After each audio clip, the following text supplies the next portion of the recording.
John here, guys, and today we are talking about how to unravel the mystery regarding RaceFlight, FlightOne, Helio, Butterflight, and all of the things surrounding the mystery, the legal battle, and other things that have been going on in the community. Now, if you watched the interview this week with Joshua Bardwell, Tim Sweet, Kalyn Dorr, and some of those guys, even Bardwell was trying to stay a little bit impartial, not wanting to get too much into the details of the legal battle, but even he had a hard time describing exactly what the difference was between Helio, between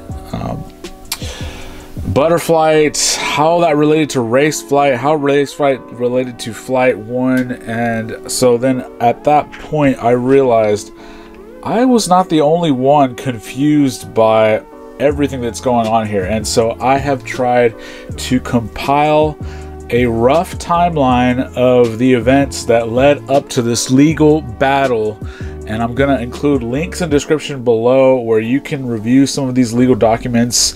It has been a challenge. I'm not an attorney or a lawyer or anything of that nature, so deciphering some of these documents has definitely been a challenge, but I've tried to get a rough timeline. I've talked to a few of the people who are not directly involved but somewhat indirectly involved on either side. So what happened here? And before I go any further, I don't know any of the facts of this case other than what I've read in the documents.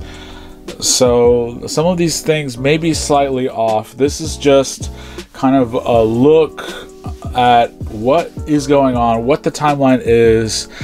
You know, we may all want to reserve judgment for how we feel about these products, these companies, these software tools until after this legal battle has finished.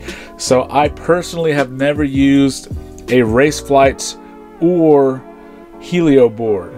I just haven't. It's not that I have anything against either one of those. I just haven't had the opportunity to try either one. So I'm hoping that that will allow me to stay somewhat impartial and just present the information to you. So let's get started. Here is the rough timeline that I have assembled. So in roughly 2015, Kalyn Dorr begins working on a flight software that he calls, at the time, RaceFlight. So he starts creating the code base for RaceFlight in 2015. And so at some point he actually approaches UBAD as a potential partner. UBAD even goes and creates the prototype board of the original Revolt, which you can see here. And somewhere along this timeline, Preston Garrison becomes aware of this project called RaceFlight and approaches Kalyn and convinces him to, instead of working with UBAD on this project, to work with him. Now, background on Preston, from what I understand, he's a businessman in the tech space.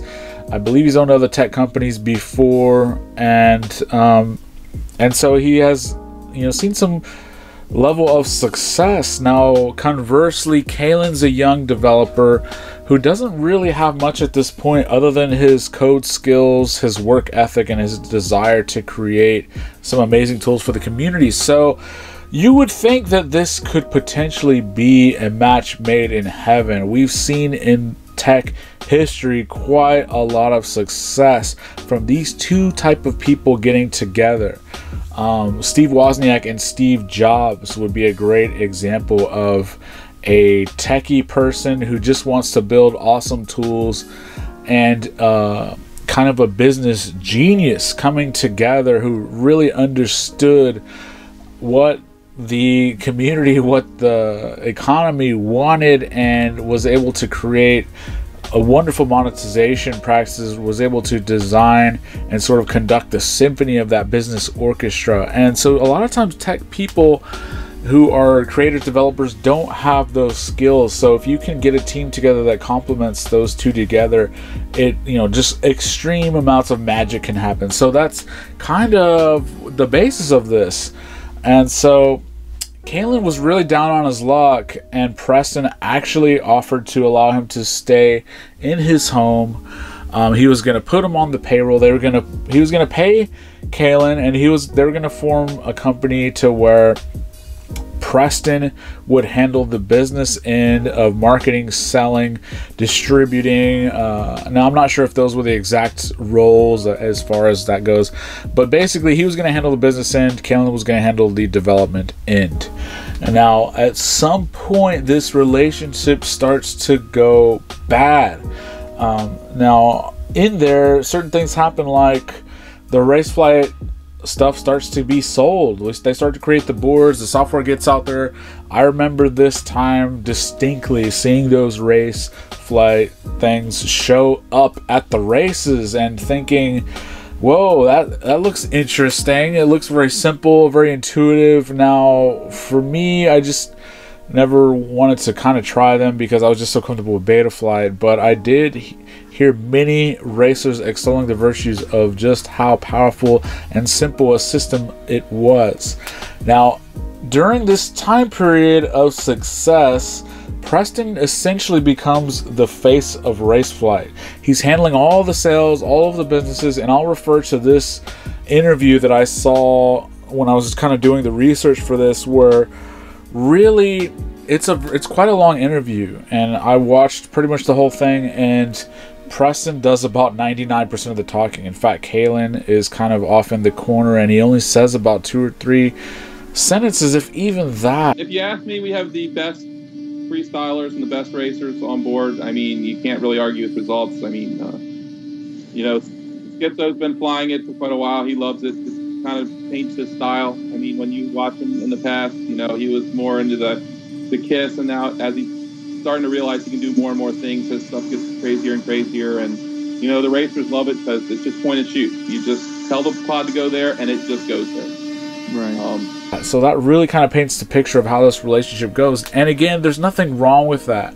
At this point, that can really be quite successful. But at some point, Kalyn just found like it wasn't working out for him. He wasn't seeing the progress monetarily or in some other fashion that he expected.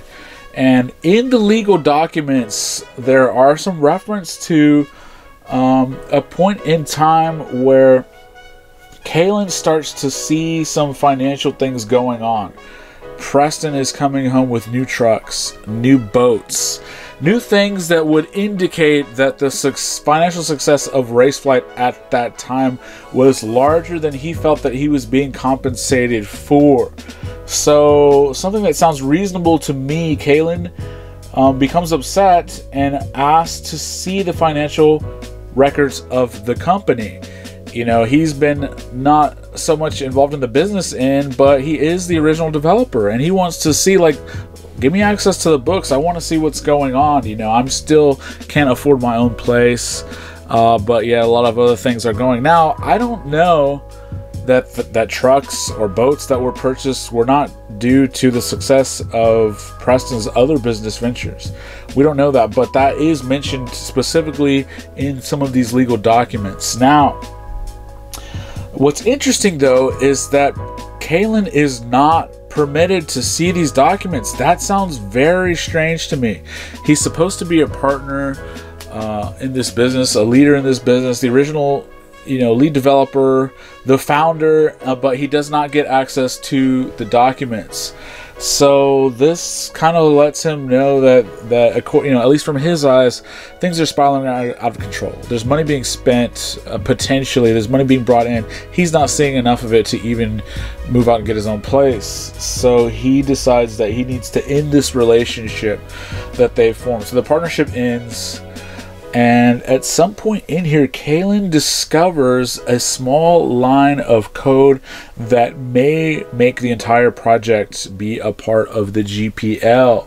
And that is where a lot of us kind of pop into knowledge of this story. It's when the drama happened where tweets and Facebook messages started popping up that the entire community began made aware of. And now Kalyn Dorr posted on the Mini Quad Club Facebook group on this famous day that most of us are aware of, saying, I'm posting this message here where I know it won't be removed. I don't want to say much publicly right now, but I've kept quiet as I've been in fear for my safety for some time now. Over the last several months, I've documented Preston Garrison's business dealings as he has tried to keep me away from the business. I have had no success in reasoning with him, and I've created it originally to share with the community and have poured my lifeblood into it. It will not die here. I am RaceFlight. Now, he posted this on the same day that he posted the code. He posted the code public so that anybody could just download it. Now, very quickly, Preston or other people made steps to get that removed, and Preston made a statement on the same day saying, apparently Kalyn decided to release our code to the public without consent from me. I have no idea what his intentions are or why he would decide to do this. The last time he communicated with me, he was working on his home life. And he says here that I can say that he doesn't own the code, and I certainly can't be licensed to the GPL. So there's more details that he goes into, but he's basically saying that I can assure everything that RaceFlight will continue to move on as normal. There's other people working on RaceFlight. It's not just him. And so this is very interesting. Two different things came out. Nobody knew, including me, including even the Bardwell, it seems, what the truth was, what's going on. And this ultimately led to the start of this legal battle. So, at this point, fast forward to current day,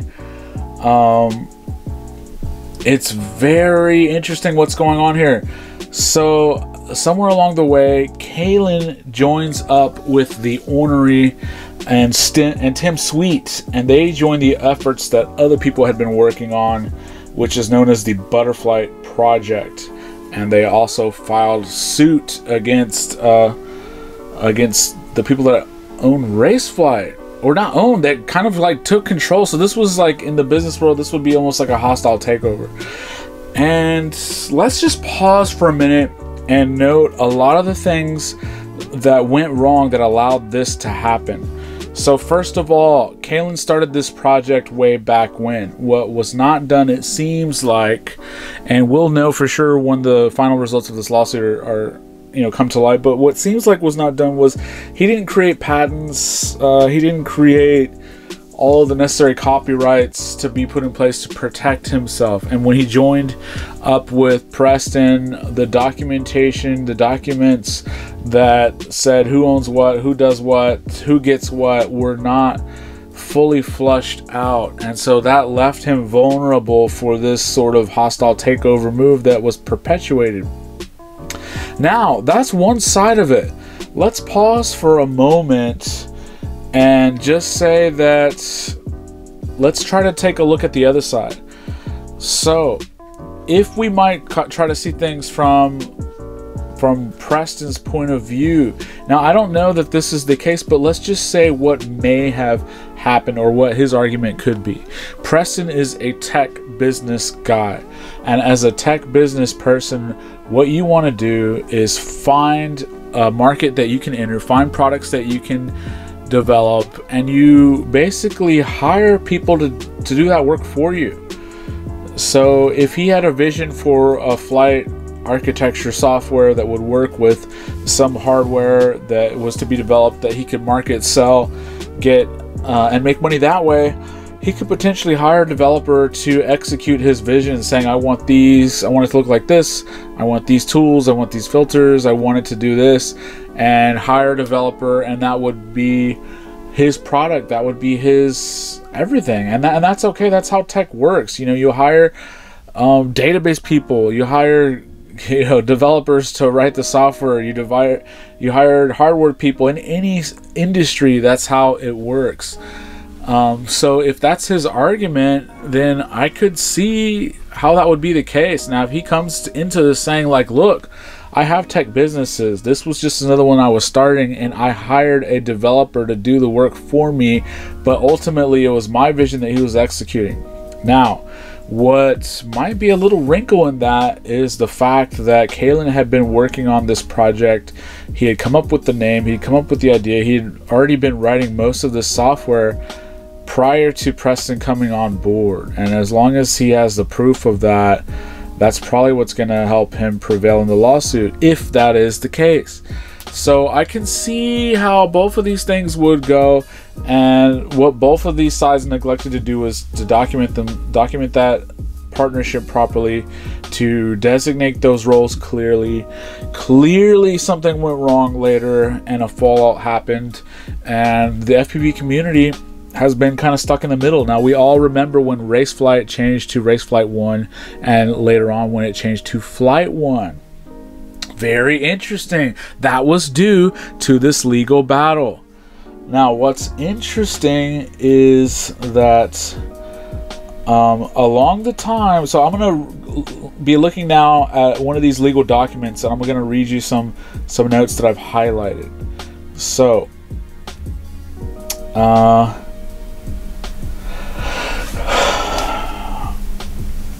yeah, at some point, Kalyn gave Preston access to view the code via a private repository, and Kalyn continued to add code over a course of a year, spending countless hours protecting and testing the software, and that Garrison had little to no involvement in the code. Now, under either one of those scenarios, that sounds how things would go. I mean, developers develop, business people do the business side.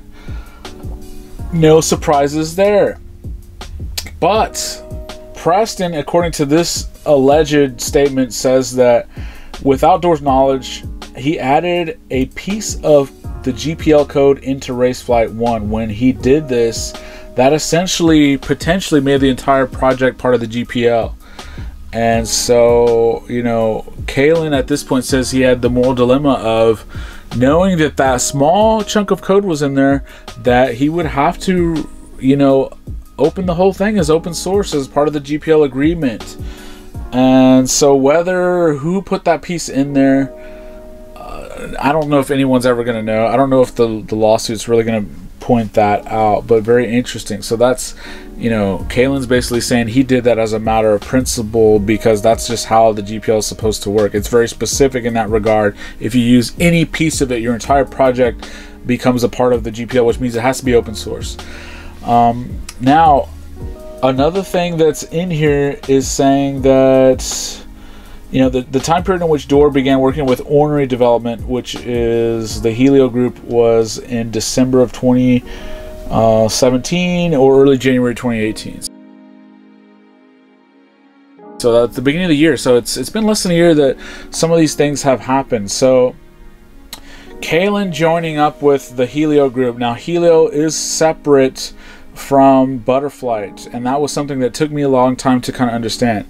The Butterflight group had already been in place, so if you think of them picking up, you know, Tim and Kalyn, who met, forged a relationship, decided to work together, them coming on is more like they didn't start Butterflight, right? You know, them joining the Butterflight team is like, you know, when LeBron James went down to Miami and when the decision was made, he moved down there and he joined this already existing powerhouse and they formed this super team. So that's kind of what the Butterfly team is about. Now, Helio is a system of boards that uses the two processor chips, the F4 and the F3.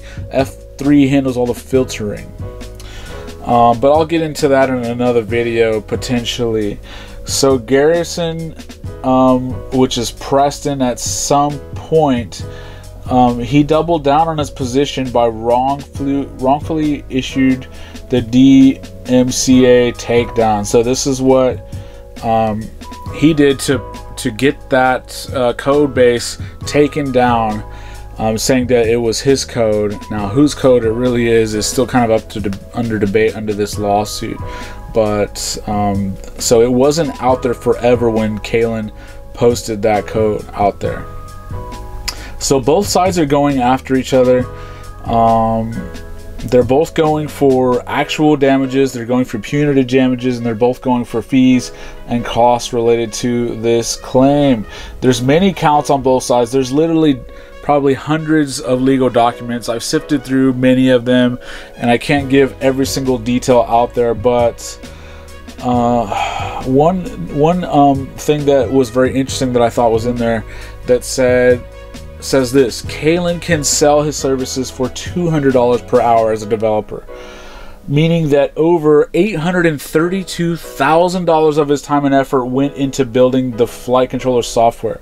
In stark contrast, your client, meaning Preston, has spent very little time adding the GPL code that infected it so that he could procure it for his own use. So that statement is basically their side alleging that Preston inserted that code purposefully in order to somehow be able to take control.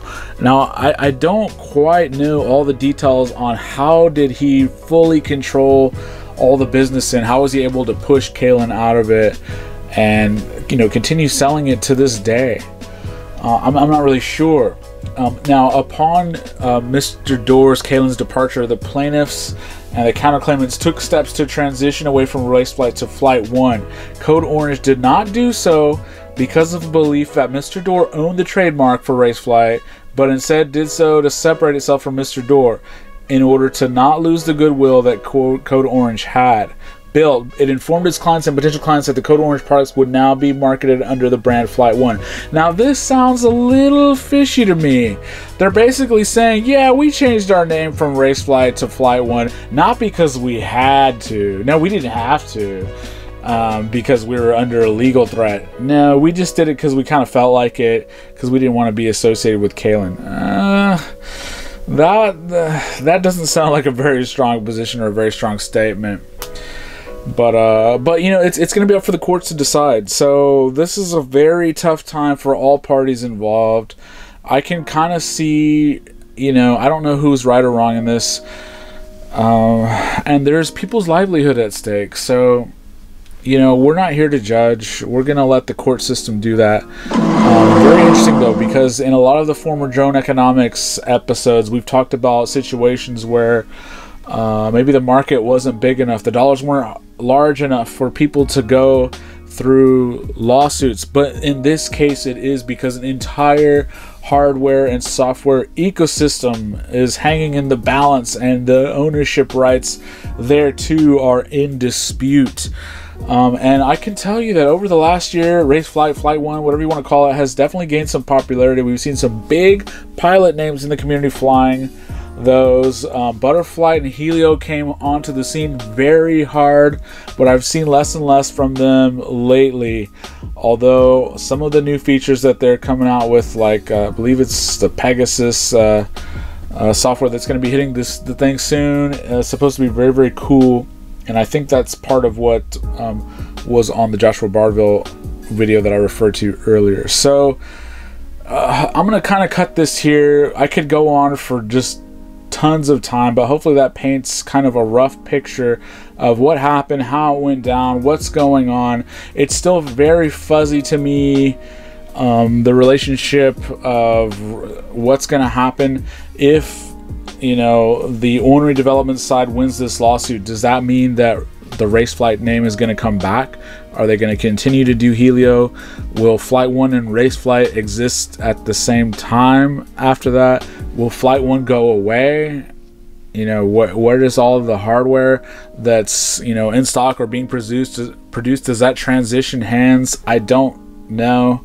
I don't know what's going to happen, but very interesting. So if you are working on a project in your garage, in your room, whether it's software or hardware based, whether it's in the, you know, the hobby of FPV or not, as you decide to go to market, as you decide to sell things, as you decide to partner with other people, don't just assume that it's always going to work out for the best. You never know when your product is just going to just blow up in popularity. You don't know. So protect yourself, guys.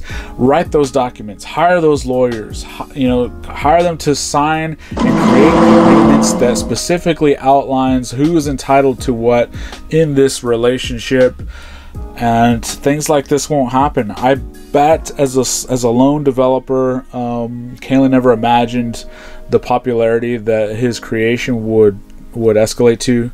I bet as a businessman who was working with a developer, Preston maybe didn't imagine the popularity that this would go to. And I bet they both put in quite a bit of time. I know that Preston probably didn't put in the development hours, but I'm sure he put in quite a bit of hours selling the product, marketing the product, arranging the manufacturing, or whatever pieces that he contributed to. So both of these guys put something into this, and unfortunately the relationship went sour and they weren't able to just kind of prosper together. But let's hope that in the end there's a solution that's found that can help everyone maintain their careers, their livelihoods. But you know, it's going to get nasty. This doesn't sound fun. Now I do know that I believe the legal team representing Code Orange changed, so their lawyers were either dismissed by them or decided to leave the case. I don't know what that indicates, but it's not fun, guys. So protect yourself if you ever even think about going into any sort of business for yourself and adding any partners. Thanks, guys.